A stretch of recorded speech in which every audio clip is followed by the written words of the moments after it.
तो बहुत ही अच्छा प्रसंग है आज, जहाँ पे प्रभुपाद जी बता रहे हैं भक्ति, उसकी महिमा। कर्दम मुनि ने 10,000 साल तक तपस्या की।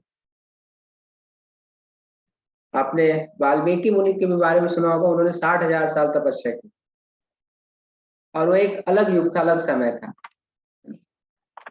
लेकिन यहाँ पे प्रभुपाद जी तात्पर्य में कहते हैं कि आप भले ही योग साधना, योग ध्यान का अभ्यास करते हैं, लेकिन बिना भक्ति के वो पूर्ण नहीं है, आपको उसमें परफेक्शन नहीं मिलेगा।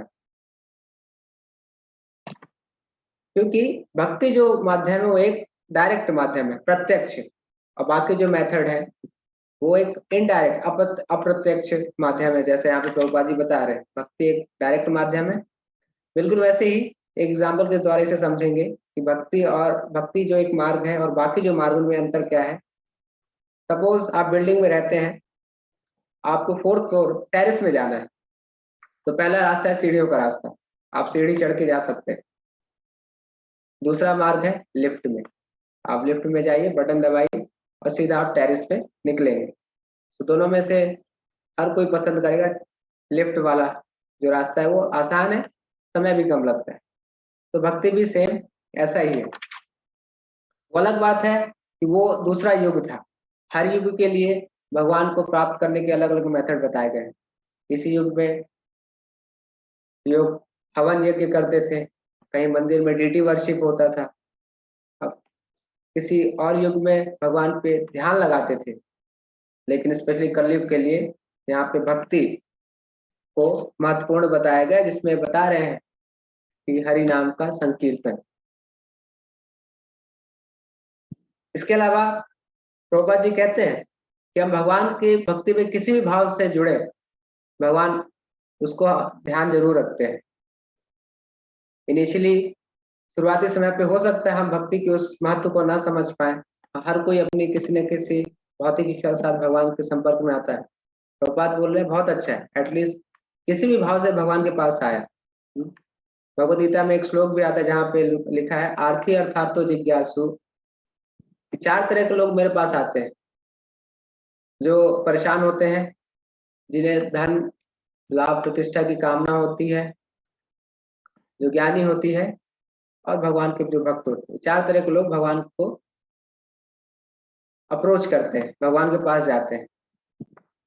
लेकिन जब होता क्या है, जब हम भगवान के पास किसी भी माध्यम से, किसी भी इच्छा से भगवान के पास जाते हैं, तो जैसे जैसे हम भक्ति में आगे बढ़ते हैं, हमारी वो इच्छाएं धीरे धीरे प्यूरिफाई होती है, शुद्ध होती है, और हम इस तरह करके भक्ति में भी बढ़ते हैं आगे। सबसे बड़ा एग्जाम्पल आपने देखा होगा शास्त्र भागवतम में ध्रुव महाराज का। जब अपने पिता के द्वारा, जब अपनी सौतेली माता के द्वारा अपमानित किए जाने के बाद ध्रुव महाराज अपनी सगी माता जी के पास जाते हैं और बताते कि मेरे साथ आज ऐसा हुआ। उनकी माता ने उन्हें ये शिक्षा दिया, यदि आपकी इच्छा है कि अपने पिता के राज्य से भी बड़ा राज्य आपको चाहिए, तो ये केवल एक ही व्यक्ति दे सकते हैं, वो है परम पुरुष भगवान। और भगवान और माता की इसी बात को पालन करते हुए ध्रुव महाराज निकल पड़े जंगल में तपस्या के लिए, और 6 महीने के अंदर ही उन्होंने भगवान को अपने सामने प्रकट किया। इच्छा थी भौतिक बड़ा साम्राज्य चाहिए, उस इच्छा से उन्होंने भगवान की तरफ आगे बढ़ा और अभ्यास किया। लेकिन जब भगवान उनके सामने प्रकट हुए, तो वही ध्रुव महाराज अपनी उस इच्छा को लेकर पछता रहे थे। फिर भी भगवान ने उन्हें, क्योंकि जब हम भक्ति करते करते हमारा हृदय शुद्ध होता है, हमारा मन शुद्ध होता है, तो हमें समझ आता है क्या वास्तविक है, किस चीज के लिए हमें प्रयास करना चाहिए। वहां पे ध्रुव महाराज बोल रहे थे कि भगवान मुझे नहीं चाहिए, लेकिन भगवान ने बोला कि वो तो भगवान जब आए उनके सामने, तो भगवान ने उन्हें आशीर्वाद दिया, उन्हें वो शुद्ध हुए, और साथ ही साथ उनकी जो इच्छा थी वो भी पूर्ण किया। तो आप देखें, किसी भी भौतिक कामना वैसे किसी भी इच्छा से हम भगवान के पास जाते हैं, तो इसमें हमारा कोई नुकसान नहीं है। करदम मुनि करदम मुनि यहाँ पर ऐसा नहीं कि केवल भगवान का योग ध्यान समाधि में लगे थे, उसके साथ साथ वो भगवान की उपासना भी करते थे, मतलब भक्ति के कार्यों में भी जुड़े थे। तब जाके उनके अंदर भगवान के प्रति एक प्रेम जागृत हो सका, और ऐसा करके उन्होंने भगवान को अपने सामने प्रकट किया। अगर हम आज के समय की बात करें, आज की परिस्थिति को देखते हुए, तो ये एक तरह से संभव है कि हम ध्यान लगा के बैठ सकते हैं। इसका छोटा सा उदाहरण लें, यदि हम कि अगर हम देख सकते हैं डेली जीवन में भी हम जप करने के लिए बैठते हैं, तो उस जप के बीच में हमारा मन उस एक माला के समय में न जाने कहाँ कहाँ से होकर पूरे विश्व का भ्रमण करके लाता है। समझ पा रहे हैं आप? तो इसीलिए कलयुग के लिए बिल्कुल ही वर्जित है, पूरी तरह से वर्जित किया गया है। तो वास्तविक सफलता प्राप्त करने के लिए हमें भगवान की शरण लेनी पड़ेगी, और भक्ति ही उसका सबसे अच्छा मार्ग है। और इसका सबसे बड़ा उदाहरण आज के समय पे हमें देखने को मिलता है, हम सब अपने जीवन में रियलाइज कर भी रहे, स्पेशली प्रभुपाद ने ऐसे जगत में जहाँ पे लोग बिल्कुल अनअवेयर थे, प्रभुपाद के शिष्य ने प्रभुपाद से पूछा, प्रभुपाद जी हमारा क्या क्वालिफिकेशन था कि हम भक्ति में इतना एडवांसमेंट कर पा रहे हैं? प्रभुपाद ने बोला, आपका कोई कोई क्वालिफिकेशन नहीं है, आपका क्वालिफिकेशन मैंने बनाया है। प्रभुपाद ने ऐसे पाश्चात्य देश में जाकर, जहाँ लोग इतना पूरी तरह से ग्रस्त थे भौतिक आसक्तियों में, भौतिक इच्छाओं में, वहां के लोगों के जीवन में परिवर्तन किया। तो इसी तरह अगर हम आगे बात करें, तो ये भक्ति के लिए जो प्रभुपाद ने तरीका बताया, मेथड बताया, कृष्णा कॉन्शियस मूवमेंट जो इस्कॉन प्रभुपाद ने खड़ा किया, आप इसमें देखेंगे कि एक 5 साल के बच्चे से लेकर हर उम्र तक के लोगों के लिए यहाँ कुछ ना कुछ सेवाएं हैं।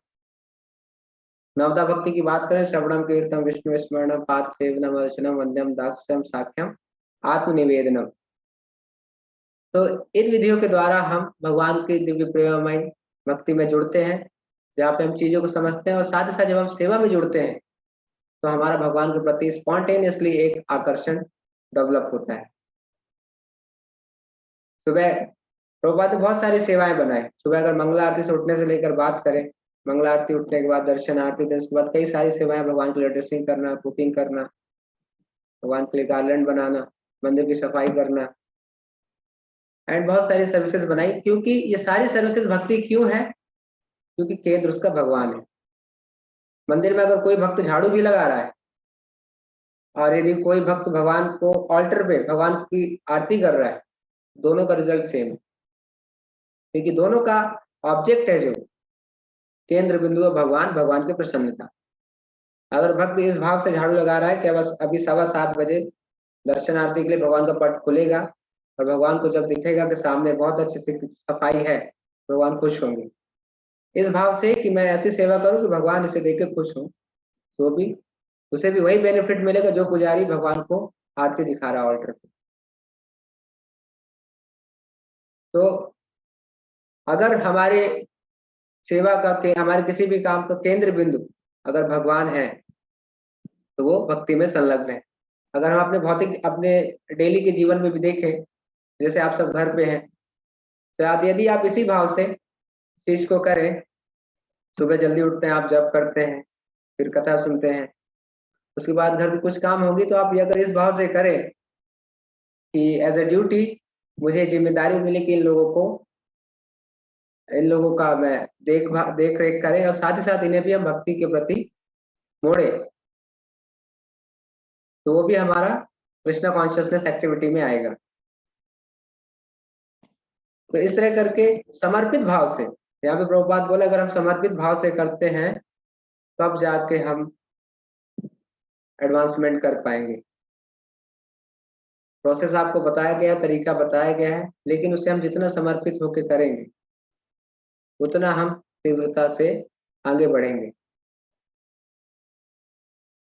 एंड यहाँ पे बार बार बताया जा रहा है कि इन सब चीजों की जानकारी हमें कहाँ से मिली? प्रामाणिक ग्रंथों से मिली।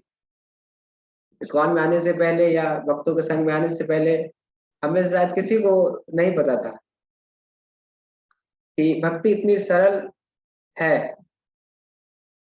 इसके पहले हमने तो बहुत कुछ सुना था कि इतनी तपस्या करनी पड़ती, इतने बजे सुबह जल्दी उठना पड़ता है, फिर ये करके इतने नियम सुन के ही हम बड़े आश्चर्य से हो जाते थे कैसे पॉसिबल है।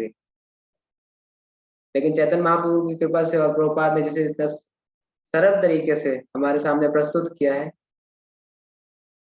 और इसे हर कोई कर सकता है। भक्ति is simple but not easy. Process simple है लेकिन कर पाना आसान इसलिए बिकॉज बार बार हमारा मन बीच में आ जाता है। फॉलो करना सबसे आसान है, बस जो बोला जा रहा है फॉलो करें,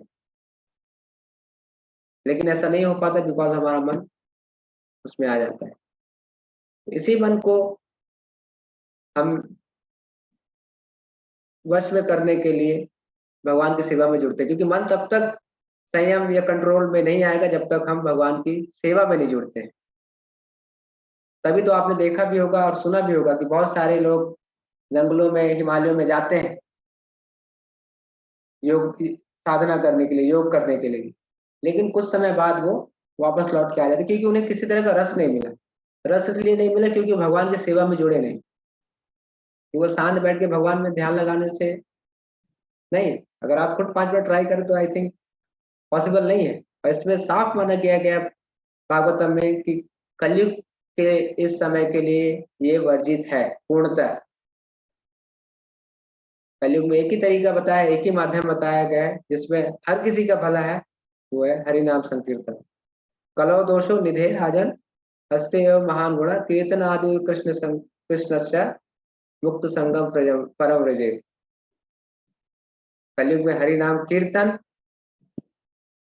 और उसका जप और लोगों में उसका वितरण ही हमारे जीवन को सफल बना सकता है। अभी प्रभुपाद जी यहाँ पे कुछ चीजें ये भी बोल रहे हैं, मेंशन करते हैं स्मरण में। स्मरण मतलब भगवान की लीलाओं, स्पेशली अगर आपने कृष्णा बुक देखा हो, कृष्णा बुक में भगवान इतने अच्छे से भगवान की सारी लीलाओं को एक सेपरेट बुक, ये एक्चुअली कृष्णा बुक हमारे भागवतम का 10वां स्कंद है। 10वां स्कंद है। उसी 10वां स्कंद को प्रभुपाद ने, जो कि भगवान की समस्त लीलाओं का एक कंपा समस्त लीलाओं को भगवान की उसमें प्रभुपाद ने रखा है। और प्रभुपाद कहते हैं कि जो भी भक्त इस लीलाओं को बड़े ध्यान पूर्वक श्रवण करता है, सुनता है, का हृदय बहुत जल्दी शुद्ध हो जाएगा। इसलिए प्रभुपाद ने रिकमेंड किया है कि हर भक्त को कृष्णा बुक रात में सोने से आधे घंटे पहले पढ़ना चाहिए, क्योंकि जब वो उन लीलाओं को पढ़ता है, उस पर विचार करता है, मेडिटेट करता है, क्योंकि प्रभुपाद ने इस तरह से उसे समझाया भी है कि आप उस समय के सीन को विजुअलाइज कर सकते हैं। बहुत ही इंटरेस्टिंग बताया है। वैसे करने से होता क्या है कि हम जब सोते हैं तो ड्रीम में भी कई बार हमारे ऐसे विचार आते हैं, तो हमारा स्लीप भी कृष्णा कॉन्शियसनेस हो जाता है। तो 24 आवर्स एंगेजमेंट इन कृष्णा कॉन्शियसनेस, प्रभुपाद ने जो सिस्टम बताया, अगर हम उसको फॉलो करें तो हम 24 घंटे निरंतर भगवान की सेवा में एंगेज रह सकते हैं। रात का नींद भी हमारा भक्ति है। क्यों? क्योंकि हम जो रात में नींद ले रहे हैं इसलिए ताकि हम सुबह समय पे उठें और फिर से भगवान की सेवा में लग सके। तो रात का हमारा सोना भी वो समय व्यर्थ नहीं है, वो भी हमारा भक्ति बन जाता है जब हम इस भाव से करते हैं सुबह उठ के भगवान की सेवा करनी है, जप करना है, इसलिए समय पे सो जाए। तो प्रभुपाद ने इतनी सारी एक्टिविटीज बनाई हैं और इतने सारे ऑप्शंस हैं कि हम कोई भी अपने पसंद की सर्विसेज, किसी को कुकिंग में ज्यादा इंटरेस्ट है, किसी को भगवान के ड्रेसिंग में इंटरेस्ट है, किसी को क्लास देना अच्छा लगता है, किसी को शास्त्रों का पठन पाठन अच्छा लगता है, किसी को ग्रंथों का वितरण करना अच्छा लगता है। तो ये सारी सेवाएं भगवान की तरफ हमें आकर्षित बढ़ाती हैं आगे, और साथ ही साथ नए लोगों को मौका मिलता है जब हम प्रचार के लिए जाते हैं, ग्रंथ वितरण के लिए जाते हैं, नए लोगों को मौका मिलता है इससे जुड़ने का, क्योंकि हर व्यक्ति इस संसार में कहीं न कहीं बहुत ही संघर्ष कर रहा है। यदि हम लोगों को इस दिव्य उपहार के बारे में नहीं बताते हैं, तो प्रभुपाद जी कहते हैं ये भी एक हिंसा है। हिंसा किसके प्रति? जीव के प्रति। जीव को उसके अधिकार से वंचित करना, कृष्णा भावनामृत से दूर रखना हमारा उनके प्रति हिंसा कहलाएगा। इसलिए क्योंकि ये हर जीव का अधिकार है, इसलिए हमारा प्रयास होना चाहिए कि हम अभ्यास करें, अभ्यास करते करते हम थोड़ा समय निकाल के प्रचार में जाएं, लोगों को ग्रंथ वितरण करें। जहाँ पे प्रभुपाद ने बोला आपका एक प्रयास होना चाहिए कि आप लोगों के पास जाएं, जस्ट लोगों को बताएं और ये किताब दें। आपका काम है केवल लोगों तक ग्रंथ पहुंचाना, उसके आगे काम मेरा है, मैं फिर उन्हें प्रचार करूंगा। और होपफुली आपने भी सुना होगा कि इस्कॉन में जितने भी भक्त हैं आज, सब प्रभुपाद के बुक से ही आकर्षित होकर आज भक्त बने हैं। तो इसी तरह हमारे पास बहुत सारे ऑप्शंस हैं, हर तरह की एक्टिविटीज हैं। हम अपनी किसी भी पसंद की सेवा को लेकर उसमें हम प्रयास करें और ऐसे करके हम आगे बढ़ेंगे। इसीलिए प्रभुपाद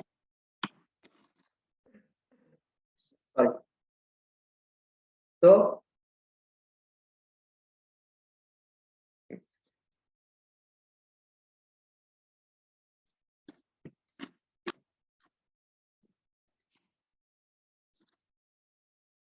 सिमिलरली जो हम जिस प्रभुपाद के मूवमेंट में जुड़े हुए हैं, और हम इस मूवमेंट का लाभ तभी ले पाएंगे जब हम पूरे समर्पण से, यहाँ पे प्रभुपाद तात्पर्य वर्ड यूज करते हैं कि जो व्यक्ति जितना अधिक समर्पण से प्रयास करेगा, उसी रेशियो में, उसी अनुपात में वो आगे वृद्धि करेगा। ये यथा माम प्रपद्यन्ते ताम तथैव भजाम्यहम्। जैसे जैसे आप प्रयास करेंगे उस हिसाब से भगवान आपकी हेल्प करेंगे।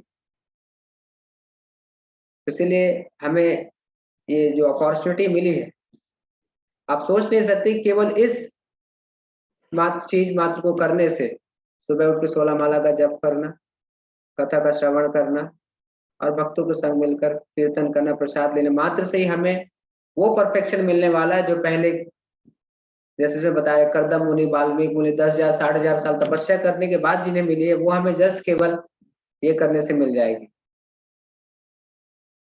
तो हमारे यहाँ पे मात्र एक ही प्रयास होना चाहिए कि यथासंभव जो भी परिस्थिति है, जैसी भी परिस्थिति है, लगे रहें, प्रयास करते रहें और भगवान से प्रार्थना करें, भगवान ये सुअवसर आपने हमें प्रदान किया है, तो ऐसी कृपा बनी रहे कि हम इसमें लगे रहें।